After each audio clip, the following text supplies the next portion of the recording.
लोकशाही जर जिवंत ठेवायची असेल तर भाऊ तोरसेकर लागतो. लोकशाही जर जिवंत ठेवायची असेल तर प्रतिपक्ष लागतो. आणि म्हणून या सगळ्या संक्रमणाच्या अवस्थेमध्ये एक खंबीर तंबूसारखे भाऊ उभे होते आणि आजही ते उभे आहेत. आणि असं नाहीये, जेव्हा आवश्यकता असते त्यावेळी भाऊ आमच्यावरही टीका करतात. कुठल्याही कृतीवर जी चुकीची आहे त्याच्यावर ते टीका करतात. ते घाबरत नाहीत.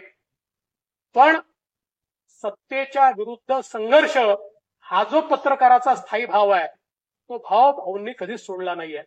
इतके लोक आज तुमच्या या प्रतिपक्षाला पाहणारे, इतकी मोठी त्याची संख्या आहे. आमचा एक मित्र आहे, माझ्यासोबत मंत्रिमंडळात मंत्री होता. तो मला म्हणाला की माझे वडील रोज रागवत, अरे तू पाहिलं नाही भाऊ तोरसेकरांचं, तुम्ही लोक काही इन्फॉर्मेशन ठेवत नाही. अरे बाबा राजकारणात काम करायचं तर भाऊ तोरसेकर पहा, असं मला रोज. प्रत्येक पक्षाचे काही लाचार तथाकथित पत्रकार असतात, ते युट्यूबर असतात आणि ते फक्त लाचारी करण्यासाठी आणि त्या पक्षाकडून काहीतरी आपल्याला तुकडा मिळेल ह्या अपेक्षेने ते इमानी ईदबारे काम करतात. काही पत्रकार हे त्रियस्त म्हणून भूमिका बजावतात. कदाचित ते मेन स्ट्रीम मधले पत्रकार नसतात, ते वर्तमानपत्राचे पत्रकार नसतात. ते लाचारयुक्त जी काही नेत्यांची हुजरीगिरी करण्यासाठी किंवा त्या पक्षाला कसं महत्वाचं त्या ठिकाणी लाभ मिळेल यासाठी प्रयत्न करतात. त्यातीलच एक नाव म्हणजे जे की फक्त आणि फक्त भाजप समर्थक म्हणून ज्यांना शिक्का आहे आणि भाजप बुडती की काय, भाजप आता संपते की काय, राजकारणामध्ये यशस्वी होईल की नाही, अशी ज्यांना सतत म्हातारवयामध्ये सुद्धा म्हणजे अत्यंत चलबिचल मनामध्ये होते, तो व्यक्ती म्हणजे भाऊ तोरसेकर. पण त्याच भाऊंची भाजपनी आबरूच काढली, इज्जतच काढली. म्हणजे भाऊ उतारवयात सुद्धा, म्हणजे त्यांचंच वाक्य आहे की काही लोक डोळे मिटायला वेळ आली किंवा डोळे मिटायची वेळ आली की मग डोळे उघडतात. याचा अर्थ असा की एखादा आता संपत चाललाय आणि त्यावेळेस मग त्याला जाग येते. तसं भाऊंचं सुद्धा वय झालंय, परंतु भाऊंना त्या भाजपचा लय पुळका आहे.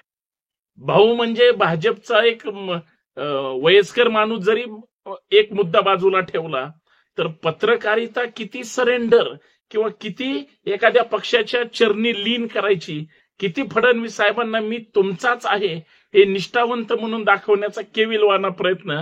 पण त्याच भाजपने भाऊंची इज्जत काढली. त्याच भाजपच्या प्रमुख नेत्याने भाऊंना नोटीस पाठवली, साधी नाही कायदेशीर. आणि याच मुद्द्यावर मित्रांनो आपल्याला चर्चा करायची. सर्वांना सर्वप्रथम जय जिजाऊ, नमस्कार. मी संतोष शिंदे.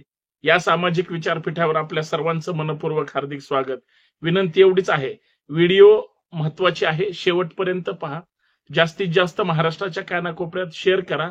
अंधभक्त असतील, लाचार असतील, काही पक्षाचे लाचार म्हणजे जे काही त्यांना पत्रकार म्हणू शकत नाही, कारण ते फक्त आणि फक्त हुजरीगिरी करण्यासाठीच प्रयत्नवादी असतात. अशा लोकांपर्यंत किंवा अशा लोकांपासून चांगल्या लोकांपर्यंत हा व्हिडिओ पाठवण्याचा प्रयत्न करा.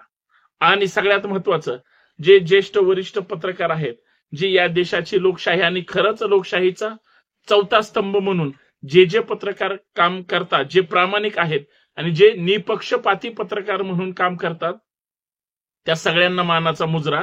आणि तुम्ही ग्रेट आहात म्हणून लोकशाही आहे. आणि काही असे लाचार आहेत गोदी मीडियात जगणारे पत्रकार, त्यांच्यामुळं लोकशाही धोक्यात आहे, हे नाकारता येणार नाही. आपण चर्चा करतोय भाऊ तोरसेकरांवर. म्हणजे भाजपचा सुपडा साफ कशामुळे झाला याचं टेन्शन भाऊंना जास्त आहे. म्हणजे ते शरद पवार नावाच्या 84 वर्षाच्या माणसावर टीका करत असताना ते असं म्हणायचे की सगळं बुडालंय, फुटलंय, सगळे निघून गेलेत, तरी हा माणूस धडपड करतोय परत एकदा राजकारणामध्ये जिवंत येण्याची आणि सगळ्यात महत्वाचं विझलेली ज्योत परत पेटवण्याची. तर त्याच गोष्टीमध्ये दुसऱ्या बाजूला हेच तोरसेकर असं म्हणतात की फडणवीस साहेब, तुम्ही भाजपच्या जे काही तुमच्या आसपासची लोक आहेत किंवा सोशल मीडिया पासून पदाधिकारी म्हणून काम करतात, ते गाफील राहिले आणि त्यांना भाजप वाचवता आले नाही. त्यांना उमेदवार निवडून आणता आले नाही. आणि सगळ्यात महत्वाचं, भाजप आता रस्सा तळाला जाते की काय, भाजप हारते की काय, याचं प्रचंड टेन्शन घेऊन भाऊ ज्या पद्धतीनं तळमळ करतात आणि ज्या पद्धतीनं कधी कधी भाऊ एक सामान्य नागरिक म्हणून भाऊ हे खरंच भारतीय आहेतच, त्याच्याबद्दल काही दुमत असायचं काही कारण नाही, पण भाऊ हे संघी असल्यासारखं, भाऊ एक अंधभक्त असल्यासारखं, आणि दुसऱ्याला म्हणजे दुसऱ्या बाजूला दुसऱ्यालाच फक्त शानपणे शिकवायचं, आणि आपण मात्र किंवा आपले जे आपल्या पक्षाचे म्हणूया अर्थात भाऊंच्या, की त्यांनी कितीही लाचारी केली किंवा पक्षाला कितीही बुडवण्याचं काम केलं तरी भाऊ त्यांना बोलणार नाही. पण भाऊ बोलले. भाऊ म्हणजे ग्रेटच माणूस आहे. भाऊ म्हणजे फक्त आणि फक्त काँग्रेस आणि इतर लोकांनाच ठोकणार. भाजपच्या नेत्यांना ठोकायची हिंमत आहे का भाऊंमध्ये? प्रधानमंत्र्यांनी महागाई वाढवली, बेरोजगारी वाढवली, म्हणजे ज्या पद्धतीचं महाराष्ट्राला आणि भारताला करून टाकलं, भाऊंना ते अजिबात दिसत नाही. आणि त्याच वेळेस भाऊंनी काय केलं? भाऊंनी टीका केली लोकसभा निवडणूक हरल्यानंतर. जे काही हवेमध्ये होते, जे काही 400 पारच्या त्या पावसामध्ये जे काही भिजलेले होते, भाऊंनी सगळ्यांना उघडं पाडलं आणि कोरडं केलं. मग भाजपच्या श्वेता शालिनी नावाच्या आयटी सेलच्या प्रमुखांनी का आम्हाला एवढी टीका करताय?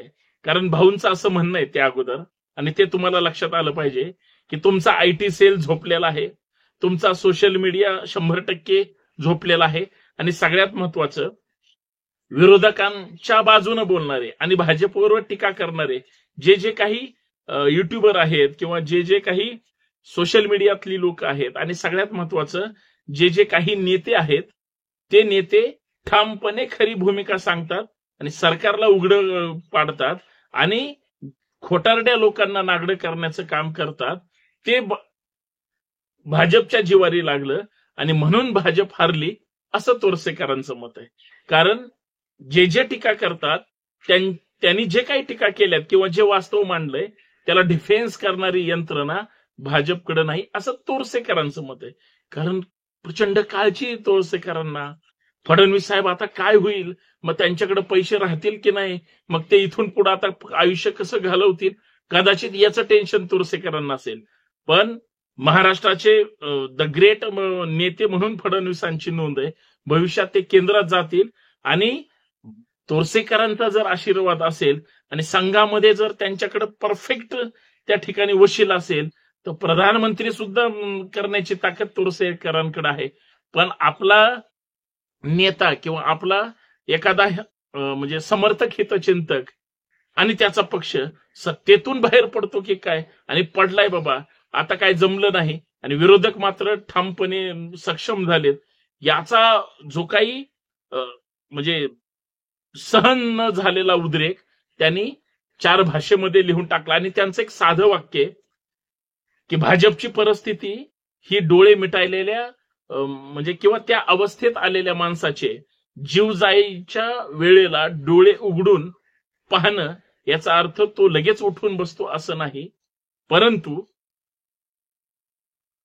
त्या क्षणाला त्यावेळेस डोळे उघडून उपयोग होईल का, असं भाऊंचं म्हणणं आहे. ते जिवारी लागलं. मग भाजपचा जो सोशल मीडिया बघतात त्या श्वेता शालिनी नावाच्या सन्माननीय महान नेते आहेत, त्यांनी भाऊंना एक कायदेशीर नोटीस पाठवली की तुम्ही आमच्या भाजपच्या आयटी सेलची फार इज्जत काढली किंवा धुळदाण मिळवली आणि आम्ही काहीच लायक नाहीत, आता आम्हाला पक्षातून कदाचित हकालपट्टी करतील, म्हणून कायदेशीर नोटीस त्यांनी भीत त्या ठिकाणी पाठवली असावी. आणि हे जगजाहीर आहे. लगेच दुसरी हाईट म्हणजे भाऊंचे कॉन्टॅक्ट हे म्हणजे साधे नाहीत. भाऊंनी थेट फडणवीसांना फोन लावला आणि भाऊंची जी काही म्हणजे अब्रू काढण्याचा प्रयत्न त्या नोटिसीमधून झाला. कारण इमाने इदबारे भाजपच्या इथं पाणी भरणारे भाऊ तोरसेकर अचानक जर भाजपच्याच हिट लिस्टवर आले, म्हणजे ज्यांच्यासाठी ज्यांना मतं मिळावीत म्हणून रोज म्हणजे म्हणतात ना तोंडात दात नाही तरी चावून खाण्याची ताकद, तसं भाऊंनी म्हणजे त्या वयात सुद्धा ज्या पद्धतीनं म्हणजे इतर महाविकास आघाडीवाले कसे वाईट आहेत आणि भाजपन त्यांचे नेते कसे चांगले आहेत, हा जो केविलवाना प्रयत्न केला तरीही अपयश मिळालं, त्याची ती कायदेशीर नोटीस हवी. आणि इतकं इमानदारीनं काम करून सुद्धा भाऊंची इज्जत काढली कुणी, तर भाजपवाल्यांनीच. किती वाईट आहे ही सगळी गोष्ट. मग त्यांनी फडणवीसांना वगैरे फोन केला, कारण कॉन्टॅक्ट असणारच, एवढा इमानदार माणूस काम करतो म्हणल्यावर नेत्यांकडे ओळख असणार. आणि मग ती पाठवलेली कायदेशीर नोटीस नंतर वापस घेतली, हा इतिहास आहे. मित्रांनो बघा कसं असतं. म्हणून मी सुरुवातीला म्हटलं लोकशाही भक्कम आहे इथल्या इमानदार पत्रकारितेमुळं. कारण चौथा स्तंभ यासाठी म्हणतात, अन्यायाच्या विरोधात वाचा फोडणे, गरजवंताला न्याय मिळवून दिले. कारण न्याय मिळवून देणं हे सुद्धा फार मोठं काम आहे. आणि सगळ्यात महत्वाचं, जो प्रश्न अंधारात पडलेला आहे आणि ज्या गोष्टीमुळे समाजाचं भलं होईल ते त्या ठिकाणी लोकांसमोर आणणे. आणि चौथ्या स्तंभाची चौथी गोष्ट म्हणजे या देशाची लोकशाही मजबूत आणि कणखर राहावी आणि सरकारला सुद्धा वेळोवेळी चिमटे काढावेत किंवा सरकारला तालावर काम करण्यासाठी किंवा एका रेषेत काम करण्यासाठी सरकारचा भांडाफोड करत राहणे हे त्या वर्तमानपत्रांचे किंवा माध्यमांची काम आहेत. हे करायचे सोडून काही जण फक्त आजकाल बरेच पत्रकार आता भाजपचेच डायरेक्ट पक्षाचेच कार्यकर्ते झालेत. बरेच पत्रकार आता त्या पक्षाचं काम करण्यासाठी आता ऍड एजन्सी काढून बसलेत आणि बरेच पत्रकार भाऊ तोरसेकरांसारखे फक्त वटवट करण्यासाठी आणि त्यांचे म्हणजे कितीही पक्षांनी आणि नेत्यांनी चुकीचं काम करू द्या हे मात्र कट्टर समर्थक म्हणून महाराष्ट्रात